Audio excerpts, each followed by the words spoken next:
muitos deuses são vistos como vilões ou seres do mal. Mas a verdade é que isso é uma visão totalmente distorcida desses deuses. Nessa série sobre deuses vistos como vilões, vamos brisar em Hades, o deus grego do submundo e deus dos mortos. Eu sou Anita Borges e você está assistindo o canal Muita Brisa.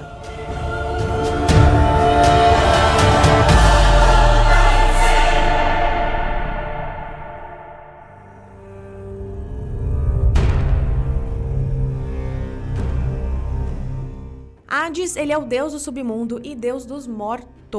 Algumas pessoas se confundem achando que ele é o deus da morte, mas ele não é. Existe meio que uma hierarquia entre os deuses e o Tártaro é o deus da morte, é a personificação da morte. Quem reina o submundo é Hades. E o nosso querido Hades é filho de Reia e Cronos. Galera, Reia é a deusa relacionada à fertilidade e como ela é mãe de 5 dos 13 deuses do Olimpo, ela é considerada a mãe dos deuses. Cronos, o seu pai, ele é o rei do tempo e dos titãs, mesmo sendo o titã mais novo. E continuando a família de Hades, as suas irmãs são Deméter, a deusa da agricultura, Hera, a deusa símbolo do casamento, da fertilidade e de proteção feminina, que também é esposa e irmã de Zeus. Héstia, a deusa sagrada do fogo. E os seus irmãos Poseidon, o deus dos mares e oceanos. E Zeus, o deus dos deuses, o rei dos trovões e do céu.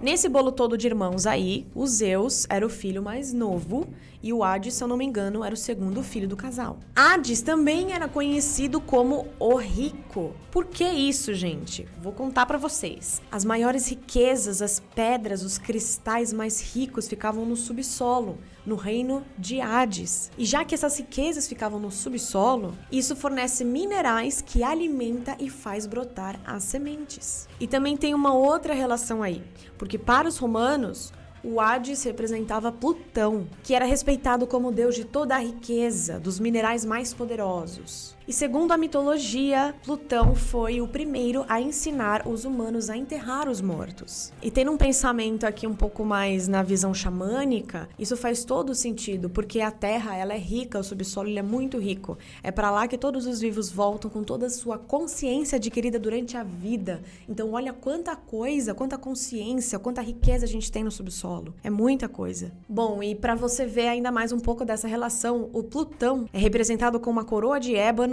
a chave dos infernos na sua mão e um coche puxado por corcéis negros. Ok, mas como que Hades virou o deus do submundo?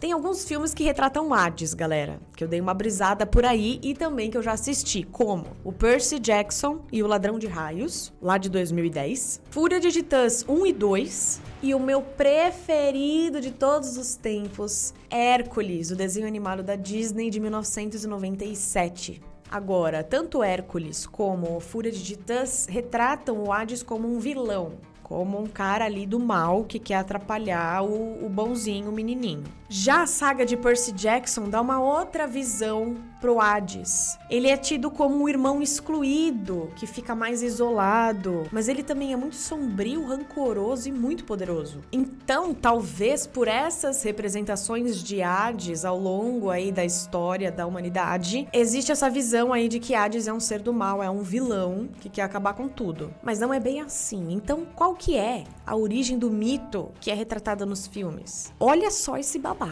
Cronos, o pai de Hades, ele tinha medo de que uma profecia poderia se realizar. E qual que era essa profecia? De que ele seria derrotado por um dos seus filhos. E para isso não acontecer, o papai Cronos falou assim, isso não vai acontecer. Então nascia um filho, ele já devorava inteiro o filho. Ele devorou todos os seus filhos até então. Só que Reia, a esposa e mãe, ela ficava muito triste e brava com a situação, e aí ela prometeu que isso não iria acontecer com o seu 6º filho. E quando Zeus nasceu, ela trocou o menino por uma pedra e escondeu Zeus até a vida adulta. Quando o baby Zeus cresceu, ele queria se vingar do pai. E ele já tinha uma galera ali que estava aliada a ele. Primeiro foi Metis, a deusa da sabedoria, que junto com a sua mãe deram uma poção para Cronos, que fez o cara vomitar e ele vomitou todos os seus filhos. Todos os filhos estavam intactos, presos na barriga do pai e agora estavam libertos. E Breezers, todos os irmãos entenderam e se juntaram a Zeus contra Cronos, o pai. E aí, pra juntar mais galera nesse rolê ali pra eles ganharem, obviamente, essa luta, Zeus conseguiu libertar os Ciclopes e os Hecatônqueros Briareu, Coto e Giges para ajudar. Esses Hecatônqueros, só pra vocês terem uma ideia de como foi esse rolê aí, eles são 3 gigantes, filhos de Gaia e Urano, e eles simplesmente têm 100 braços e 50 cabeças. Então na batalha tinha Poseidon, Zeus, Hades, toda essa galera aí, os Ciclopes, os Hecatônqueros e mais uma galerinha aí ajudando essa galera contra o pai dele, o exército do pai. E os Ciclopes, que são aqueles gigantes lá com um olho um terceiro olho, eles presentearam Zeus, Poseidon e Hades com 3 presentes diferentes.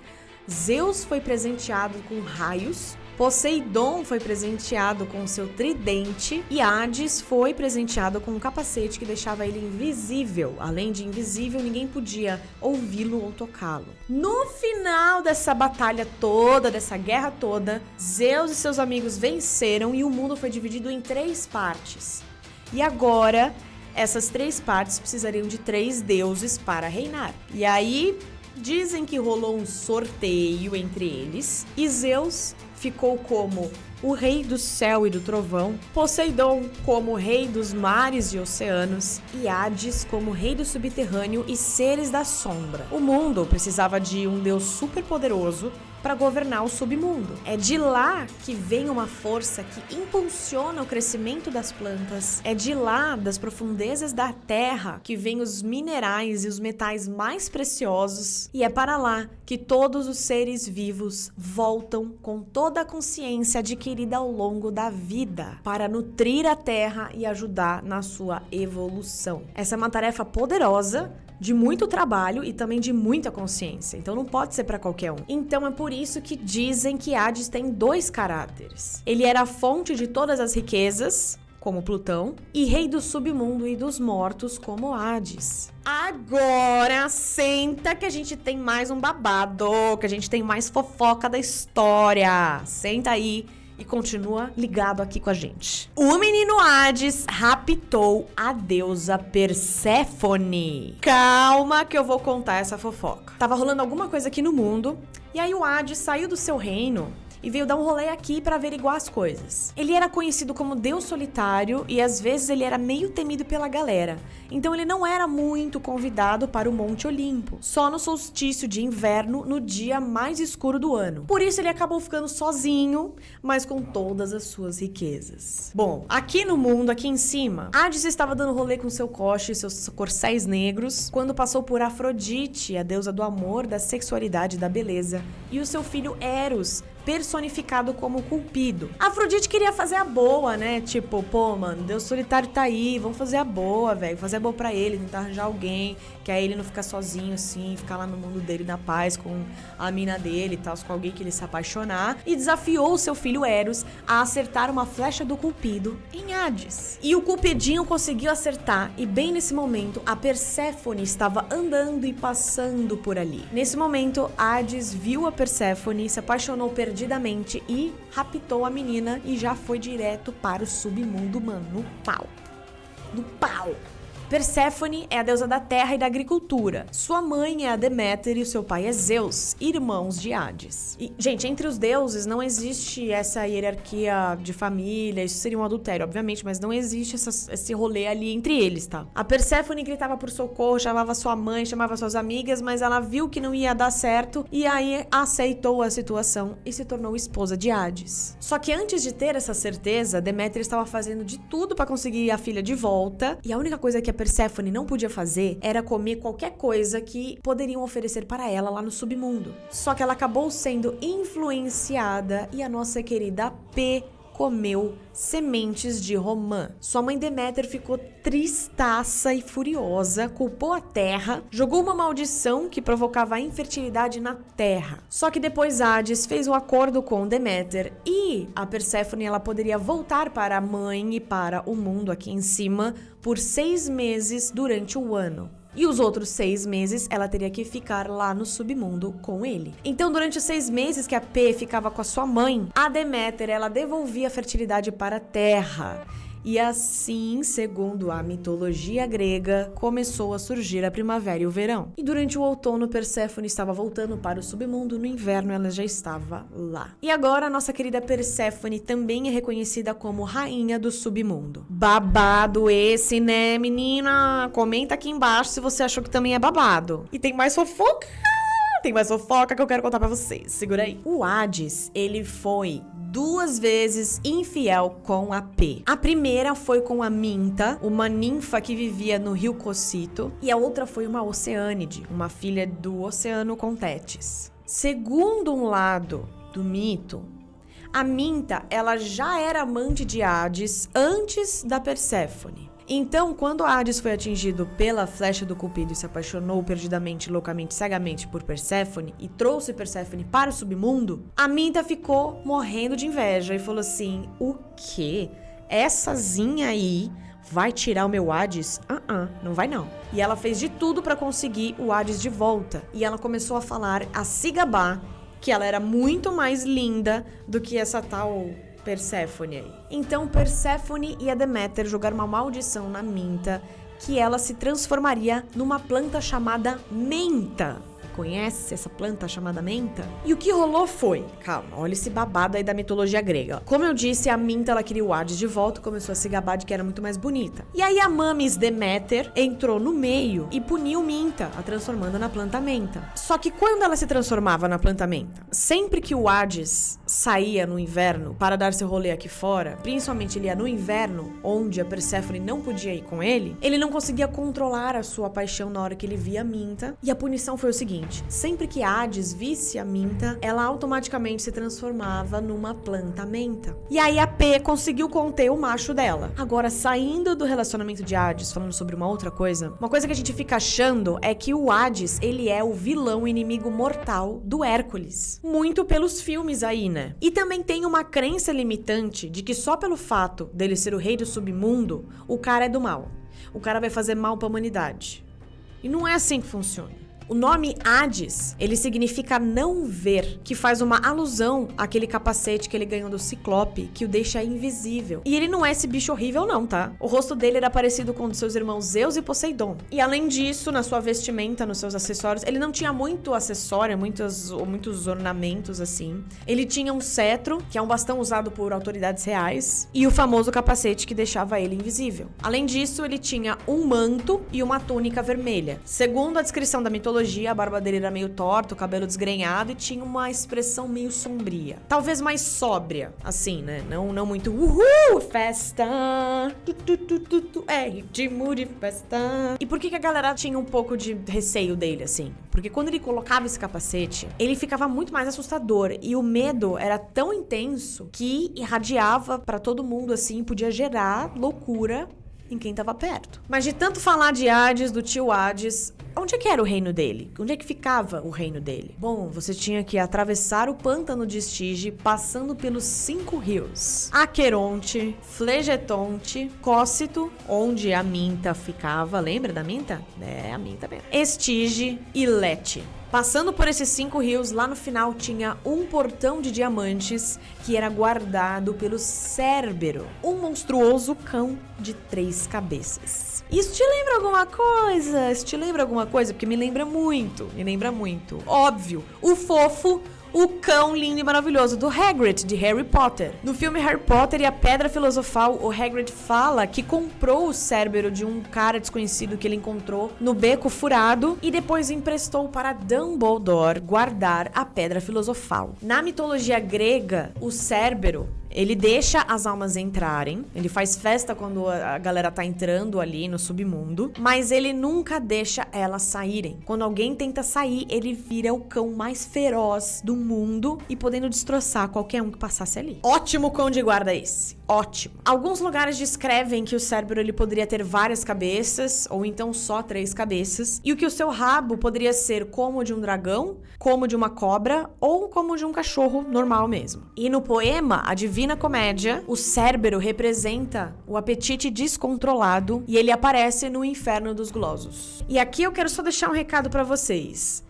O mundo é dual. Eu acredito que o mundo é dual, que tudo tem o lado bom e o lado ruim, assim como a gula. Tem a gula bem usada e a gula mal usada. Mas isso é um papo para um próximo vídeo. Vamos continuar com Hades. Então, Hades era mesmo inimigo de Hércules? Espera aí que a gente vai ver essa situação aí. Primeiro que Hércules é um nome em latim. O nome do deus grego é Heracles. Só que como a gente tá mais acostumado a ouvir Hércules, eu vou continuar falando Hércules pra ninguém se perder aqui, tá bom? Tá bom? É isso aí. Bom, o menino Hércules, ele tinha 12 trabalhos pra cumprir e conseguiu. Primeiro, ele estrangulou o leão de Nemeia. Depois, ele matou a Hidra de Lerna. Terceiro, ele alcançou a corça de Cerineia correndo que só no pau. 4. Capturou o javali de Erimanto. 5. Limpou os currais do rei Aúgias em um dia só. Cara que aproveita dele, né?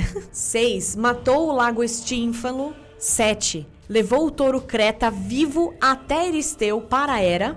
8. Castigou o gigante Diômedes. 9. Venceu as Amazonas e ganhou o famoso cinturão que ele usa. 10. Matou o gigante Gerião. 11. Matou o dragão de 100 cabeças e colheu os pomos de ouro do Jardim das Hespérides. E o seu 12º trabalho era descer no submundo e trazer o cão Cérbero para o rei Euristeu. Hércules, ele conseguiu entrar no submundo, ele chegou até o Hades e ele tava todo humilde. Ajoelhou diante do Hades, falou, mano, eu adoro você. Mentira, ele não falou isso, mas ele se ajoelhou e falou assim, eu preciso cumprir o trabalho, será que você pode me emprestar o seu cão Cérbero pra eu levar lá pro rei Euristeu e depois eu desço aqui rapidão com ele? O Hades achou meio estranho, né? Falou, bom, o que esse rei Euristeu tá querendo com o meu Cérbero? Mas tudo bem. O Hades falou, tá bom, pode fazer, só que o Hércules não poderia ferir ou matar o animal com nenhuma de suas armas. Então ele teria que lutar com o animal no muque pra conseguir dominar e levar ele pro rei. E foi isso que o Hércules fez. Quando o Hércules chegou lá na frente do rei Euristeu e falou assim, ó, tá aqui o Cérbero, mano. Duvidou que eu ia fazer o rolê? Tá aqui vivo. O rei ficou tão chocado e apavorado ao mesmo tempo que o Hércules tinha conseguido, mas que o Cérbero tava ali na frente dele, que ele falou assim, fechou, ok, pode devolver ele na hora, vai. Pode descer, volta lá que eu não quero mais esse cão aqui não. E o Cérbero voltou são e salvo. Só que o Hades não queria deixar limpo não. Ele subiu até o mundo lá, foi até o rei Euristeu, e falou assim, por que você tá mandando a galera lá embaixo pra mim? Obviamente o rei, né, travou tudo ali atrás e pediu desculpa, pediu perdão. E na verdade ele falou que foi a deusa Hera que tinha pedido isso, através do próprio rei. Aí o Hades falou assim, cara, oi, o que a Hera tá querendo no rolê? A Hera, na verdade, ela queria matar o Hércules. Por isso, o seu 12º trabalho foi lutar com o Cérbero e trazê-lo, porque até então nunca ninguém tinha sobrevivido ao Cérbero. Só que o Hércules conseguiu. E aí ela quebrou a cara. E quebrou a cara outra vez porque o Hades foi lá e falou assim, minha filha, da próxima vez que você mandar um deus para o meu mundo, você vai sofrer consequências muito severas. Então a gente já conseguiu ver que o Hades não é do mal, o Hades não é vilão, apesar de ser retratado assim em alguns filmes e séries, e até em alguns livros, e também por fazer comparação do tipo, o cara é o rei dos mortos, então ele deve ser do mal. Não é assim que funciona, gente. Pode parar de pensar assim, que tá suave, tá? Também a gente conseguiu fazer aquela fofoquinha da hora da vida do Hades. Gente, mas eu quero saber, vocês gostaram do vídeo? Porque, mano, e também quero saber se vocês curtiram muito essa fofoquinha aqui, gente. Dê um like no vídeo, por favor, porque, mano, eu amei contar essa fofoca mitológica pra vocês. Contar desse jeito, descontraído total, porque, cara, é muito da hora. Sério, eu fui descobrindo as coisas, ele traiu ela, não acredito. E aí fui cada vez mais. E é isso aí, galera. Qual é o próximo deus que vocês querem ver aqui? Deus que é considerado vilão. Eu fiz um post aqui na comunidade perguntando pra vocês se vocês queriam que o primeiro vídeo fosse Hades ou o Set, o deus egípcio. Hades ganhou, mas podem ficar tranquilos que a gente vai fazer do Set, vamos fazer do Loki e de mais alguns outros deuses que vocês comentaram lá. Se você não sabe o que eu tô falando, entra aqui na comunidade aqui do nosso canal, que a gente já tem postado, não precisa pagar nada, não é a área de membro, tá? Fiquem suave, é só a comunidade que tá lá, que a gente interage com vocês. E vê esse post, volta lá e comenta qual deus que você quer. Ou pode comentar aqui, qual deus que a galera considera como vilão que você quer que a gente fale aqui. toda a história de vida dele, a história dos mitos e todas as fofocas, pra gente desmistificar tudo. Beijos e até a próxima brisa.